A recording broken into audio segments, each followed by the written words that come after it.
Hey, what's up guys, it's bilbop and welcome to another video. Seems like everyone and their grandma has been trying to stream on Twitch lately after seeing the success of Tfue, Ninja, and so on. So of course the first two main requirements you'll need to meet in order to live stream properly is having a good computer and having a solid internet connection. I do want to clarify that having a good laptop will get the job done relatively the same, but I highly recommend having a desktop PC for streaming and gaming in general. I personally have a decent mid-range desktop PC that I use for gaming, streaming, recording, editing, all that stuff, and I'll have my specs on screen right now. Another thing I want to clarify to those of you who are newer to streaming is that a laptop or a MacBook from 2013 or below, even higher than that, is not a good option. Laptops that aren't designed for gaming, that don't have a great processor or graphics card, are not good for streaming or gaming. I love my laptop, but it's designed more for productivity than it is for crunching huge amounts of data at once, such as for streaming. So definitely consider getting some sort of desktop Windows PC or something like that, so that you can hold a quality stream without crazy amounts of lag or stuttering. Secondly, like I mentioned before, you're going to want to have a decent enough internet connection for streaming, more specifically your upload speed. So if you're not too sure what your upload speed is, head over to speedtest.net, and once you're there, go ahead and hit the big button that says go. Kind of hard to miss. But anyways, once you do that, the website is going to run a test and return your ping, your download speed, and your upload speed. Keep in mind, if you want to have the most accurate results, do this on a wired connection with an Ethernet cable. Streaming is also much easier to do on a wired connection anyway. Pretty much impossible to do wirelessly unless you have an insanely good internet connection. Any download speed above 20 megabits per second is great, and any upload speed of over 4 megabits per second is great. So from this page, try to keep your upload speed in your head, as we'll need to remember that for configuring OBS. Moving on from that, go ahead and download OBS. If you already have it and are familiar with the software, great. If not, stay tuned. The setup shouldn't take more than 2 minutes to complete, and once it is complete, go ahead and open OBS. Alright, and we're in OBS now. Your OBS will not look like my OBS for the majority of people, or anybody who just opened up OBS. Your OBS won't look like mine yet. Scenes will be empty and sources will be empty, most likely. So what you want to do is simply right-click in sources. Actually, right-click, just click add in scenes and add a new scene. What you want to do, you want to right-click in sources on this new scene. You won't have anything in here yet. You want to right-click and go to add and find display capture. It might be somewhere down. They change it a lot for some reason. But display capture, monitor capture, anything that's like that, we click that and name it monitor. You want to find the monitor that you're going to be doing your action on in this little drop down menu. If you have multiple menus or multiple monitors, then find the one that you're going to be using.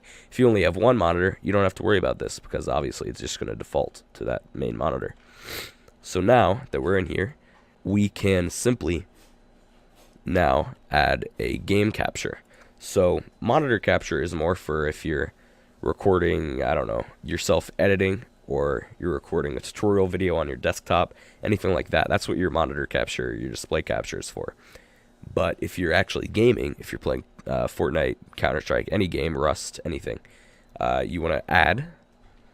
So right-click, go to add, and then game capture. Hit OK. Go to capture specific window. Find the window you want. So we're going to do Counter-Strike, and you can see a preview of my game. If it's blank for you, it's probably okay. It just takes a second to pool, so you'll just hit OK. Alright, so we hit OK there, and now you can see my game if I move it up here. So you can see Counter-Strike now. We're just going to move it back down. You couldn't see what I was doing, but you can drag this and make it so if it's at the top, Counter-Strike will be on top. If you move it to the bottom, Counter-Strike will be on bottom, and you'll see just my monitor. So the next thing you want to do is make sure that your audio is nice and configured and good and ready to go. So we'll go to settings here, and then audio, and make sure that your desktop audio device, which is what it's going to be listening to for your game audio, make sure it's on the headphones that you're using right now to listen to your game. So I'm using my microphone headphone jack, so I set mine to Yeti, which is my microphone, and then for my mic, also on Yeti, because that's my mic. Make sure you have these right and have your audio meter decay rate. I'm pretty sure it's like this by default, but keep it on fast and keep this on sample peak. All of this you can keep default for now, unless you want to go mess with it later, find out what it does. That's all good. Make sure your channel is on stereo. Anything else kind of gets buggy, and makes your file size go way up if you're recording. So stereo is just fine. That just means that there's headphone on the left and headphone on the right. So left and right audio. If you have 7.1, that's assuming that you have 7 speakers, which you most likely don't unless you're in some kind of insane home theater. Next thing you want to do, I'm not able to change any of this right now because I'm actually recording right now, obviously. But you want to have your base canvas resolution, whatever your actual monitor resolution is. So if you have a 1080p monitor, you want to have it as 1920 by 1080. And then for your output or your scaled resolution, you really can't go wrong with a 720p stream. A lot of streamers, really huge streamers, can do things like 1080p streaming. But that's mainly because they have a ton of money and they can pay for that beefy of a PC. This brings your actual streaming, or I guess your usage of your PC for streaming down by about 4 times by using a 720p stream. And you really can't tell the difference between that and a 1080p stream because both are compressed by YouTube and Twitch anyway. Then for your downscale filter, have this to bicubic. And then for your common FPS, or well, for your FPS value, you want to have, depending on your PC, you want to have either a 30 or a 60. 60 just means that they will see pretty much what you see. Pretty much just, if you have a beefy PC, go ahead and go with the 60. If you don't have as much of a beefy PC, try it with 30. And you can always test stream and come back, look at the stream, and configure your settings like that. Now, the almost final thing we want to do is, if you're also planning on recording, make sure that you have a recording path set that you like. So if you have an SSD that has a small amount of storage, you might want to move your recording path to a bigger hard drive that you have attached to your PC. I have mine on my terabyte hard drive. And yeah, so for your streaming, this is where the upload rate gets useful. For your video bit rate, you pretty much want to go with about 3/4 of what your upload rate is, or your upload speed. So my upload speed is about 12 megabits per second up, but the higher your megabit per second up is, the more you can, I guess, spare for your video bit rate. So I'm actually using half of mine. So this means 6 megabits per second. This is 6,000 kilobits per second, which is 6 megabits per second.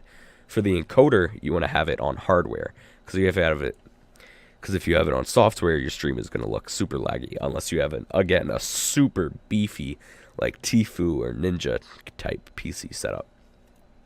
Pretty much always want to have this on hardware, whether it's going to be NVENC or NVIDIA or AMD or Intel, you want to have this on hardware for the best stream. Then, the literal most important part of this video is your stream. So, head over to the stream tab. This could pretty much all stay the same, the general. I like my theme dark. It's just a nice theme. It's this dark page, the dark theme. Anyway, for the stream, if you're going to be streaming to Twitch, obviously, select Twitch, and then connect your account. You don't want to use a stream key if you have the option to connect an account, you want to connect an account instead of using your stream key.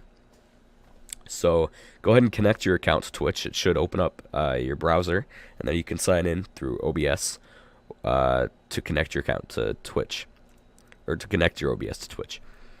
For YouTube, they don't let you do that yet. It's coming in the future, but it's not yet here. At least not for this version. I might just need to update. I don't know. But if you have the option to, go ahead and connect your account instead of using a stream key. But for now, you have to use a stream key. Make sure your server is on primary. And then for stream key, go ahead and click this. I already have it open. This page, by the way, this live dashboard is going to be very important from now on if you're on YouTube. Twitch, the same. What you want to do is scroll down. Oh, by the way, you can change your title. You can change your description, your stream options, enable DVR. DVR just means people can seek up, 4 hours. Monetize it if you want, if you're able to. And then for the encoder, which is, your encoder is OBS. That's a word you'll see pretty often from now on. Oh, dude, what's your encoder? What do you use to encode? You can just say OBS, and pretty simple. What you want to do is pretty much don't pay attention to this. OBS already has this down pat. That's actually what the server is here, the primary YouTube ingest.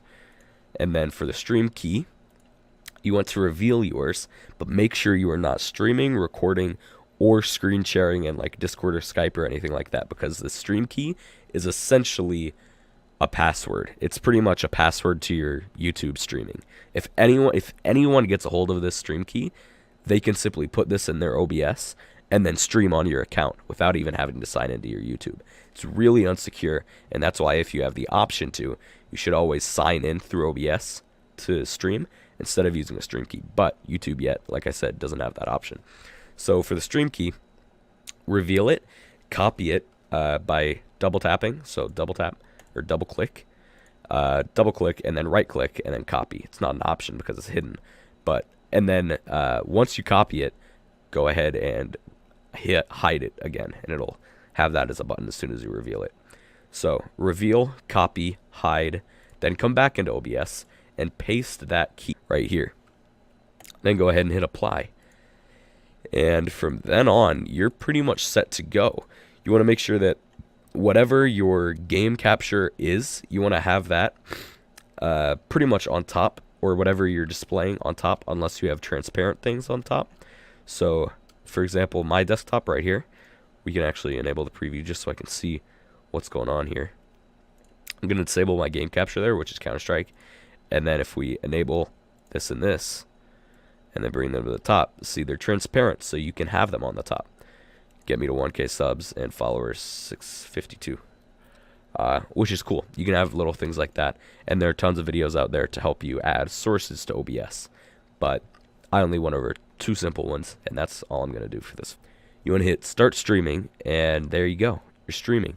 And then you can use your live dashboard to look at your chat, maybe on another monitor, or kind of tab in and out between your game and your chat every now and then, or have it open on your phone. Anything works. Anyway, that's this video. That's how you do stuff like that, how you stream. If I helped you, don't forget, like I said, to like, comment, subscribe, all that stuff. And yeah.